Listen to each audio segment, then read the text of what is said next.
नमस्कार मित्रांनो, मंथन चॅनल मध्ये आपलं स्वागत आहे। आज जो विषय आपल्या चर्चेच्या समोर येणार आहे ती चर्चा जरा गंभीर आहे आणि ती आपल्या संदर्भातली आर्थिक संदर्भातला जो घालमेल आहे, जो बसलेला तडा आहे, त्याला सोडवण्याचा आपला अट्टहास प्रयत्न चालूच आहे। पण खऱ्या अर्थाने मानवी संवेदनेवर ज्या पद्धतीची परिस्थित्या ओढावून आलेल्या आहेत आणि भिसे आणि सरकटे हे दोन असे द्वेतक निर्माण झालेली आहेत की ज्या माध्यमातून सर्वसामान्य लोकांची व्यथा आणि सर्वसामान्याची अवस्था आज चौहाट्यावर मांडण्याचा प्रयत्न केला गेला। वास्तविक स्वरूपात सरकटे आणि भिसे हे शब्द जे मी उच्चारतोय तो विषय आरोग्य विषयाच्या संदर्भात नाही। एकीकडे दीनानाथ मंगेशकर हॉस्पिटलमध्ये ज्या पद्धतीने त्या भिसेंवर इलाजाभावी त्यांना प्राण आपला गमावा लागला, तर दुसरीकडे सरकटे नावाच्या हिंगोलीतल्या रहिवाशी ज्याला फक्त डेंगू झाला आणि डेंगूचं जे बिल आहे ते 6-6.5 लाखाच्या वर गेलं। अशी दोन उदाहरणं सामाजिक परिस्थितीची सगळी धिंदोडे उघडत आहेत की ज्या पद्धतीने आज आरोग्य व्यवस्था जे माणसाचा मूलभूत अधिकार आहे आणि हा मूलभूत अधिकार प्रत्येकाला मिळावा असं शासनाने निकष ठेवलेले आहेत, घटनेने निकष ठेवलेले आहेत, तरी सुद्धा आज ज्या पद्धतीची लूट या परिस्थितीची या आरोग्य विभागातून सर्वसामान्याची चालू आहे त्याचे हे दोन द्वेतक आहेत आणि खऱ्या अर्थाने ह्याच्यावर चर्चा झालीच पाहिजे।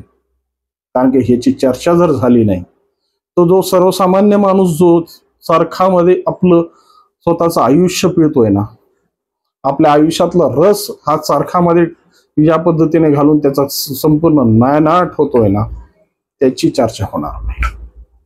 वास्तविक परिस्थितीत या स्टुपिड कॉमन मॅनच्या समोर अनेक प्रश्न आहेत, अनेक प्रश्नांना नेहमी भेडसावतो, अनेक प्रश्नाशी नेहमी झुंज देतो आणि आपलं सर्वसामान्य म्हणजे कॉमन मॅन ही भूमिका कायमस्वरूपी जपत राहतो।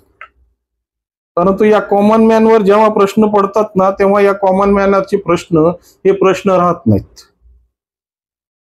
कारण की जेव्हा प्रश्न आयरनीवर असतील, त्याच्यातून फुटेज मिळणार असेल, त्याच्यातून गेनिंग होणार असेल, त्याच्यातून फायदा होणार असेल, तर त्याला पटकन टीआरपीच्या माध्यमातून मुख्य मीडियाच्या झोतात दाखवलं जातं आणि ते दाखवताना अशी गंभीर परिस्थिती निर्माण केली जाते की ती गंभीर परिस्थिती जस काय आता आभाळच कोसळणार। परंतु एखादा विषय जरी गंभीर असला तो त्या गोष्टीचा जो व्यवस्थेचा उल्लंघन करणारा असला तरी त्या गोष्टीला दाबून त्याच्या परिस्थितीच्या उलट वारं तयार करून आपापली परिस्थिती सांभाळण्याचा प्रयत्न होतो। या दोन्ही गोष्टी फार महत्वाच्या आहेत आणि मानवी दृष्टीनं या दोघांचंही विवेचन झालं पाहिजे। खऱ्या अर्थानं दीनानाथ मंगेशकर इस्पितळामध्ये ज्या पद्धतीनं त्या भिसेताईंवर ज्या पद्धतीची हलगर्जीपणा अवलंबण्यात आला किंवा ज्या पद्धतीची हलगर्जी करण्यात आली ती मानवी संवेदनेत कुठेही ती प्रतारणा कुठेही माफ करण्यासारखी नाही आणि खऱ्या अर्थानं दोषींना शिक्षा झालीच पाहिजे। कारण की चॅरिटीच्या नावाने जर इस्पितळ चालवत असताल, चॅरिटीच्या नावाने तुम्ही एखादं संस्था उभी करत असताल आणि जर त्या चॅरिटीच्या नावाने तिथं लूट जर सर्रास चालू असेल ना, तर त्याचं मूल्यांकन हे शासनानं केलंच पाहिजे। दुसरीकडं महात्मा गांधी मिशन म्हणजे देशाचे राष्ट्रपिता आणि राष्ट्राचे कर्ते म्हणजे राष्ट्राचे जे द्वेतक आहेत त्यांच्या नावाने चालणारं MGM हॉस्पिटल जे संजय बांगरांच्या संदर्भातून विषय उलगडा झाला आणि ज्या पद्धतीने संजय बांगर यांनी आपला शिवसैनी आवाज म्हणजे त्या डॉक्टरांना सर्वसामान्याच्या बाजूने कसा उभा राहतो याची थोडीशी झलक दिली की या सगळ्या व्यवस्थेचे कान उभे झाले। वास्तविक परिस्थितीमध्ये ही दोन्ही गोष्टी खऱ्या अर्थानं मध्यमवर्गीयांच्या जीवनाशी जोडल्या गेलेल्या आहेत। सरकटे नावाचे त्यांच्या निकटवर्ती असतील, कार्यकर्ते असतील किंवा त्यांच्या मतदारसंघामध्ये एक राहणारी व्यक्ती असेल, परंतु त्या व्यक्तीच्या संदर्भातून ज्या पद्धतीची भूमिका आणि ज्या पद्धतीचा आक्रोश संजय बांगरांनी आपल्या दूरध्वनीच्या माध्यमातून त्या सिस्टीमला, तिथल्या संचालकांना जो प्रश्न विचारला, तो संचालकांचा प्रश्न खऱ्या अर्थानं सर्वसामान्याचा प्रश्न आहे. कारण की आज प्रत्येक जण ज्या पद्धतीने दवाखान्यात जातो ना, तर दवाखान्यात गेल्यानंतर किती पैसे लागतील आणि किती ओतावे लागतील याची कुणालाही गणना करता येत नाही, याचा अंदाज घेता येत नाही. साधा सर्दी पडच्याचा माणूस जरी दवाखान्याची पायरी चढला तर त्याला कशा कशा पद्धतीनं त्या परिस्थितीनुसार त्याला फिरवलं जातं आणि त्याचा खिसा कशा पद्धतीने जास्तीत जास्त प्रमाणात मोकळा करण्याचा प्रयत्न या व्यवस्थेकडून होतो ना, याचे प्रत्यक्ष साक्षीदार तुम्ही आम्ही आहोत. कारण की जेव्हा या सगळ्या व्यवस्था आम्हाला जवळून छेदून जातात, जवळून आमच्या स्पर्श करून जातात, परंतु परिस्थिती म्हणून आम्ही काही बोलू शकत नाही.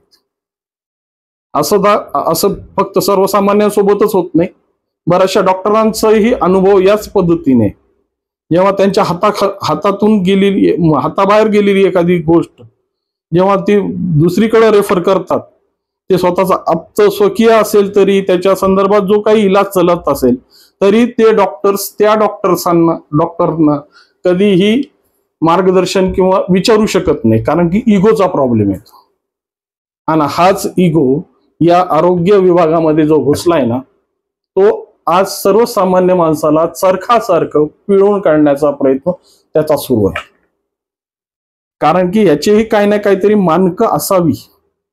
प्रत्येक गोष्टीचं जरी तुम्ही तुमच्या पटलावर तुम्ही ज्या पद्धतीने तुमच्याकडं मुख्यमंत्री सहायता निधी असेल किंवा पंतप्रधान आयुष्मान योजना असेल, या योजनेअंतर्गत जरी तुम्ही सगळ्या मापक लावलेली असतील तरी ज्या हॉस्पिटलला एखादी चांगली व्यवस्था आहे परंतु त्या ठिकाणी या योजना लागू नाहीयेत किंवा या योजनेच्या माध्यमातून जो दिरंगाईचा व्यवहार होतो त्यामुळं पेशंटचा जीव जाऊ नये, कमीत कमी त्या सगळ्या टेस्टचा, सगळ्या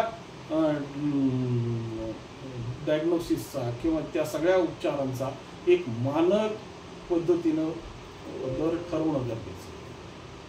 कारण की आज सगळ्या गोष्टी पाहिल्या तर दिवसभर मरमर करणारा माणूस दिवसाचे 500-600 रुपये कमवतो, पण एक डॉक्टरची कन्सल्टिंग करायला गेला की एका सेकंदात त्याच्या खिशातला तो 500-600 रुपयाचा खिसा तुझा पूर्णपणे रिकामा होतो. मग जर त्याची दिवसभराची कमाई जर एका डॉक्टरच्या व्हिजिटमध्ये जात असेल तर त्या दिवशी जर त्याला मिळालेलं काम आणि त्याला आणायचा किराणा याची घालमेल येतो सर्वसामान्य व्यक्ती कशी घालेल, हाच सगळ्यात मोठा प्रश्न. आणि अनेक प्रश्न असे प्रत्येकाला उद्भवतात, मनात तयार होतात, पण मांडावे कशी. आणि खऱ्या अर्थानं शासनाची ह्याची जबाबदारी आहे की या सगळ्या सिस्टीमचा ज्या पद्धतीने आज दुरुपयोग होतो, ज्या पद्धतीने याला आपल्या स्वार्थासाठी वरवाढल्या जातात, आणि खऱ्या अर्थानं याचं सगळ्यात मोठं उदाहरण म्हणजे जे आज महानगर आहेत, ते संभाजीनगर असो, लातूर असो, नगर असो, पुणे असो, मुंबई असो, या ठिकाणी जे पंचतारांकी ज्या मल्टी स्पेशालिटी हॉस्पिटल्स ज्या पद्धतीचा यांचा विळखा सुरू आहे ना, तो विळखा खऱ्या अर्थानं आज कॉर्पोरेट पद्धतीनं वाढू लागला आहे. आणि ह्याच्यात इन्व्हेस्टर जास्त निर्माण झालेले आहेत आणि डॉक्टर्स हे आता भाडेतरी नोकरीच्या प्रमाणे या ठिकाणी काम करू लागले.